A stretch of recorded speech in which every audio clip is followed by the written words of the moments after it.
नमस्कार दोस्तों, त्रैमासिक परीक्षा का रियल पेपर आपके लिए लेके आ गए। क्लास 12th का 3 घंटे का पेपर है, 70 इसका पूर्णांक है और इसमें कुल 19 क्वेश्चन दिए गए हैं। सभी दिशा निर्देशांक यहाँ पर दे दिए गए हैं। एक एक क्वेश्चन को आपको पूरा सॉल्व करके बताएंगे। इससे पहले चैनल पर यदि आप पहली बार विजिट करने आए हो तो चैनल को सब्सक्राइब करके बेल आइकन जरूर दबा दें, जिससे आगामी वीडियोज का नोटिफिकेशन आपको सबसे पहले मिलता रह सके। देखो दोस्तों, यहाँ पर पहला क्वेश्चन आपका दिया गया है। बोथ इंग्लिश और हिंदी मीडियम में ये पेपर आपको सॉल्व करके बताया जाएगा।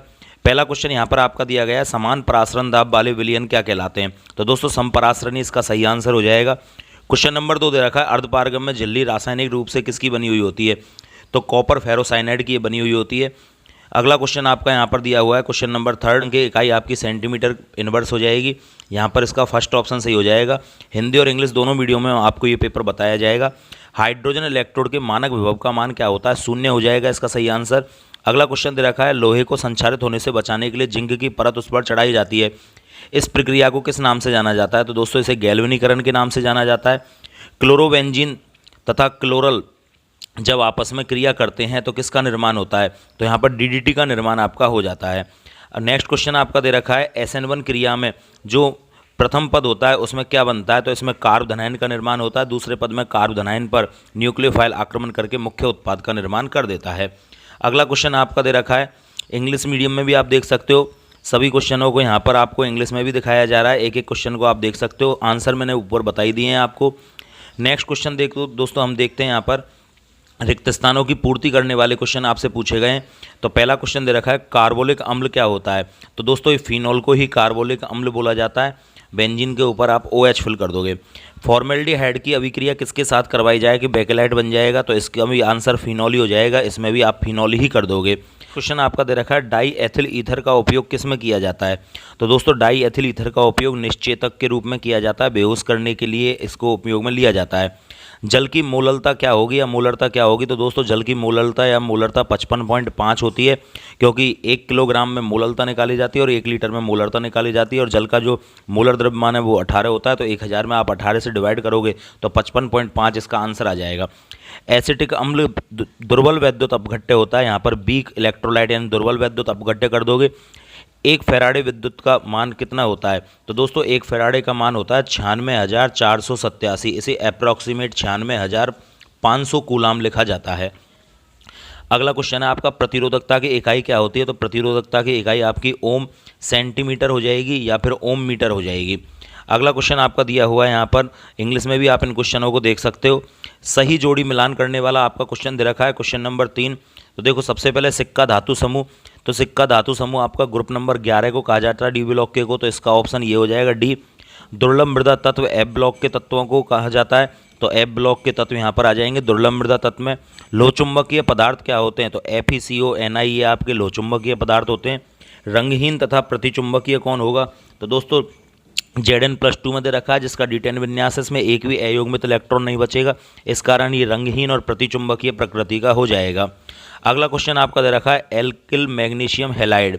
तो RMgX जो होता है आपका ग्रिग्नार रिएजेंट, ये कार्ब धात्विक यौगिक होता है। तो जी ऑप्शन इसका सही हो जाएगा। डबल साल्ट यानी द्विक लवण मोर लवण होता है। तो यहाँ पर मोर लवण आपका सही आंसर हो जाएगा। EDTA एथिलीन डाइमीन टेट्रा एसीटेटो जो होता है आपका एक सटदंतुक लिगेंड होता है। तो ये इसका आंसर F हो जाएगा। तो ये सही जोड़ी आप मिलान कर लीजिए और एक एक क्वेश्चन को जरूर देखते जाएं। विद आंसर हम आपको इन क्वेश्चनों को बता रहे हैं। अगला क्वेश्चन यहाँ पर दिया हुआ है, इंग्लिश में भी आप इन क्वेश्चनों को देख लें। क्वेश्चन नंबर 4 यहाँ पर दे रखा है, एक शब्दों में इनके आंसर देने। प्रबल वैद्युत अपघट्य के 2 उदाहरण लिखिए। तो दोस्तों प्रबल वैद्युत अपघट्य जैसे आपका HCl हो गया, इसके अलावा HAC हो जाएगा। इसके अलावा HAC यहाँ पर दुर्बल वैद्युत अपघट्य होगा। दोस्तों HAC इसका आंसर आप नहीं लिखें, इसका आंसर आप लिखें NaAC यानी कि सोडियम एसीटेट। इसके अलावा NaCl इसका आंसर आप कर सकते हैं। और HAC या फिर H2CO3 दुर्बल वैद्युत अपघट्य आप लिख सकते हैं। इसके अलावा नेक्स्ट क्वेश्चन आपका यहाँ पर दिया हुआ है, जंग का रासायनिक सूत्र बताइए। तो जंग का सूत्र हो जाएगा Fe2O3.XH2O। ये जंग एक का रासायनिक सूत्र होता है जो कि लोहे के संक्षारण के दौरान उस पर लग जाती है। प्रदूषण को व्यक्त करने की इकाई क्या होती है। तो प्रदूषण को पार्ट पर मिलियन में व्यक्त किया जाता है और ध्वनि प्रदूषण आ जाए तो डेसिमल में व्यक्त किया जाता है। HgCl2 तथा Ki के क्षारीय विलयन को क्या कहा जाता है। दोस्तों HgCl2 और Ki जब आपस में क्रिया करते हैं तो K2HgI4 का निर्माण करते हैं और इसको नेस्लर अभिकर्मक के नाम से जाना जाता है। तो यहाँ पर आप नेस्लर अभिकर्मक इसका सही आंसर कर दोगे।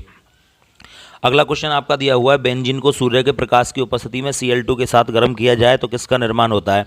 तो दोस्तों जब बेंजीन की अभिक्रिया क्लोरीन के साथ इन प्रेजेंस ऑफ सनलाइट यानी सूर्य के प्रकाश की उपस्थिति में की जाती है तो बेंजीन हेक्सा क्लोराइड का निर्माण होता है। सभी पोजीशंस पर आप यहाँ पर क्लोरीन फिल कर दोगे, तो 6 पोजीशनों पर यहाँ पर क्लोरीन लगा दोगे और इस तरह से बेंजीन हेक्सा क्लोराइड का निर्माण हो जाएगा। अगला क्वेश्चन आपका दे रखा है, एक कंपाउंड दिया गया है जिसका IUPAC नाम आपसे पूछा जा रहा है। तो दोस्तों इसका IUPAC नाम क्या हो जाएगा, इसको पहले हम खोल कर लिख देते हैं। CH3 CH, इस पर एक CH3 और है, फिर इसके बाद CH, इस पर Cl है और आगे दे रखा है आपका CH3। तो देखो यहाँ पर क्रियात्मक समूह आ रहा है तो इसकी गिनती करेंगे 1 2 3 4। अब इसके बाद 2 नंबर पर तो आपका क्लोरो आ जाएगा, फिर इसके बाद 3 नंबर पर आपका मैथिल समूह आ जाएगा और फिर 4 कार्बन से ये आपका ब्यूटेन हो जाएगा। तो 2 क्लोरो 3 मैथिल ब्यूटेन इसका सही IUPAC नाम होगा। अगला क्वेश्चन देखते हैं, यहाँ पर हम किण्वन अभिक्रिया में कौन सी गैस प्राप्त होती है। तो कार्बन डाइऑक्साइड गैस का किण्वन प्रोसेस के दौरान निष्कासन होता है। अगला क्वेश्चन यहाँ पर देखें, सब क्वेश्चन आपको इंग्लिश मीडियम में भी प्रोवाइड करवाए जा रहे हैं, इनको भी आप ध्यान से देख लें। नंबर 5 है यहाँ पर, हेनरी का नियम लिखिए, इसका कोई एक अनुप्रयोग बताइए। तो दोस्तों हेनरी का नियम ये होता है आपका कि जब भी किसी द्रव्य विलायक के अंदर गैस दाब डालती है तो ये कोई द्रव्य विलायक है, इसके ऊपर यदि गैस दाब डालेगी तो गैस की घुलने वाली मात्रा लगाए जाने वाले दाब के समानुपाती होती है। और हेनरी के नियम के द्वारा ये आप कोल्ड ड्रिंक पी पाते हो, यानी कि जब भी कार्बन डाइऑक्साइड गैस को द्रव में घोला जाता है तो बहुत ज़्यादा दाब के साथ घोला जाता है, जिससे वो कार्बोनिक एसिड में बदल जाती है, यानी कि वो डिजोल्व हो जाती है। इसलिए ठंडी कोल्ड ड्रिंक अच्छी लगती है, क्योंकि उसमें ठंडा करने पर दाब बढ़ जाता है और उसकी घुलने वाली मात्रा बढ़ जाती है। पहाड़ों पर चलने वाले लोगों को ब्लड में ऑक्सीजन की मात्रा कम होती है, क्योंकि ऊंचाई पर दाब का मान कम होता है तो ब्लड में ऑक्सीजन घुल नहीं पाती है। वो एक बीमारी एनॉक्सिया से ग्रसित हो जाते हैं, जिसमें सोचने समझने की शक्ति छीन हो जाती है। अगला क्वेश्चन आपका दिया हुआ है, मोलरता व मोललता में अंतर बताइए। तो दोस्तों मोलरता और मोलरता होती है आपकी 1 लीटर बिलियन में उपस्थित विलेय के मूलों की संख्या और मोललता होती है 1 किलोग्राम विलायक में उपस्थित विलेय के मूलों की संख्या। अगला क्वेश्चन है आपका, वान ठाप गुणांक को समझाइए। तो दोस्तों वान ठाप गुणांक बिलियन के अंदर वियोजन और संयोजन की मात्रा को व्यक्त करता है। वियोजन की मात्रा और संयोजन यदि होता है बिलियन के अंदर तो उसको व्यक्त करने के लिए वान ठाप गुणांक का यूज किया जाता है। कॉलीगेटिव प्रॉपर्टी की जितनी भी हैं आपके अनुसंख्या गुणधर्म, उनको आई से मल्टीप्लाई करके इसको निकाला जाता है। अगला आपका न्यूमेरिकल दे रखा है, धात्विक चालक और विद्युत अपघटनी चालक में अंतर स्पष्ट कीजिए। दोस्तों धात्विक चालक में जो विद्युत धारा का चालन होता है वो आपका इलेक्ट्रॉन के कारण होता है, जबकि विद्युत अपघटनी चालक में जो विद्युत धारा का चालन होता है वो आयनों के मुक्त मूवमेंट के कारण होता है। लवन सेतु का क्या कार्य होता है। लवन सेतु एक यू आकार की नली होती है जिसे दोनों अर्धशैलों में लगा दिया जाता है और इसमें NH4Cl या फिर अन्य विलयनों का अगर या पोटेशियम अगर या जिलेटिन के साथ बना हुआ एक लवण डाला जाता है, जिलेटिन युक्त लवण डाला जाता है जो कि एक जेलीनुमा पेस्ट के रूप में भरा रहता है जिससे ये गिरे नहीं। और ये क्या है, आयन प्रोवाइड कराता है जिससे कि विलयन उदासीन बना रहता है और वायर के अंदर से जो धारा है उसका प्रवाह होता रहता है। अर्थात इसका मुख्य कार्य होता है सेल परिपथ को पूरा बनाए रखना। नेक्स्ट क्वेश्चन है, सेल स्थिरांक किसे कहते हैं। विशिष्ट चालकता व सेल स्थिरांक के बीच में क्या संबंध होता है। तो दोस्तों सेल स्थिरांक आपका हमेशा फिक्स रहता है और सेल स्थिरांक को G स्टार से व्यक्त किया जाता है। L/A के जो लंबाई और अनुप्रस्थ काट क्षेत्रफल A का जो अनुपात होता है इसको सेल स्थिरांक कहा जाता है। इसका K के साथ यानी चालकता के साथ संबंध होता है G स्टार। ये चालकत्व होता है और ये सेल स्थिरांक होता है। अर्थात चालकत्व और सेल स्थिरांक के गुणनफल को चालकता कहा जाता है। अगला क्वेश्चन है आपका यहाँ पर क्वेश्चन नंबर 8, विद्युत भागबल और विभवांतर में क्या अंतर होता है। तो विद्युत भागबल सेल के द्वारा किया गया अधिकतम वोल्टेज होते हैं, जबकि विभवांतर सेल के द्वारा अधिकतम वोल्टेज से थोड़ा सा कम होता है विभवांतर। विद्युत भागबल जो होता है ये ललाव अधिकतम होता है और विभवांतर इससे थोड़ा सा क्या होता है, कम होता है। इसको विभवमापी द्वारा ज्ञात किया जा सकता है पर विभवांतर को नहीं किया जा सकता। द्विक्लवन और संकुल में क्या अंतर होता है। तो डबल साल्ट दोस्तों जल के अंदर पूर्ण रूपेण विलेयशील हो जाते हैं और प्रयोगशाला में अपने आयनों का मुक्त परीक्षण भी दे देते हैं, जबकि संकुल पूर्ण रूपेण जल में विलेयशील नहीं होते और सभी आयनों का अपना प्रयोगशाला में परीक्षण नहीं देते हैं। कीलेट वलय क्या होती हैं। तो द्विदंतुक या बहुदंतुक लिगेंड जो होते हैं तो केंद्रीय धातु परमाणु के साथ जुड़कर वलयाकार संरचनाओं का निर्माण करते हैं, उसे कीलेट वलय कहते हैं। और इसका एग्जाम्पल यदि आपसे पूछा जाए तो जो एथिलीन डाइएमीन होता है CH2NH2 इसी प्रकार CH2NH2 ये एथिन 1,2 डाईएमीन है।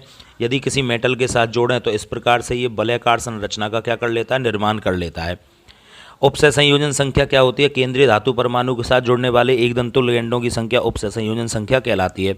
इसके बाद के क्वेश्चन दोस्तों वीडियो काफ़ी बड़ी हो जाएगी, तो अगला पार्ट हम आपको विद सॉल्यूशन नेक्स्ट वीडियो में प्रोवाइड करवाएंगे। अभी आप इस वीडियो को देखें और चैनल को सब्सक्राइब करके बेल आइकन जरूर दबा दें। आगामी प्रश्नों को हम नेक्स्ट वीडियो में प्रोवाइड करवाएंगे। पूरा का पूरा पेपर आपका इसी प्रकार से आने वाला है, तो चैनल को सब्सक्राइब जरूर कर